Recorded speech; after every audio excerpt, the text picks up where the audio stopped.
ডাকসু নির্বাচন হওয়া এবং এর আগে 2019 সালে ডাকসু নির্বাচন হয়েছে।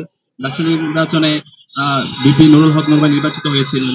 তো ভাইদের যে লড়াই, সেই লড়াই এবং তাদের অসমাপ্ত কাজগুলো আঞ্জাম দেওয়া, সমাপ্ত করা হচ্ছে আমাদের কাজ। জুলাই বিপ্লবে যে 2000 আমাদের ভাই বোন শহীদ হয়েছে, তাদের যে প্রত্যাশা, তাদের যে আকাঙ্ক্ষা, সেই আকাঙ্ক্ষার বাংলাদেশ বিনির্মাণ করাই হচ্ছে আমাদের উদ্দেশ্য। সুতরাং এই আমাদের দীর্ঘদিনের যে লেগাসি, আমাদের শহীদদের লেগাসি এবং দীর্ঘদিন ধরে ক্যাম্পাসে যারা অ্যাক্টিভিজম করেছেন তাদের যে লেগাসি, সেই লেগাসি বাস্তবায়ন করার আগ পর্যন্ত আমরা থামবো না। আমরা সবাইকে নিয়ে একসাথে আমরা লড়াই সংগ্রাম জারি রাখবো।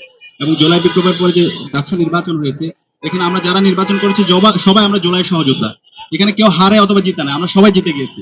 সবাইকে নিয়ে একসাথে কাজ করা, সবাইকে নিয়ে একসাথে একটি স্বপ্নের বাংলাদেশ বিনির্মাণ করা এবং স্বপ্নের ঢাকা বিশ্ববিদ্যালয় ক্যাম্পাস বিনির্মাণ করা, একটি চমৎকার গণতান্ত্রিক পরিবেশ নিশ্চিত করা এবং এই চমৎকার গণতান্ত্রিক পরিবেশটার একটা সাস্টেনেবল পজিশনে নিয়ে যাওয়া, সেটা হচ্ছে আমাদের মূল উদ্দেশ্য। এবং আমরা আশা রাখছি আমরা সবাইকে সাথে নিয়ে সেটা আমরা পারবো ইনশাল্লাহ।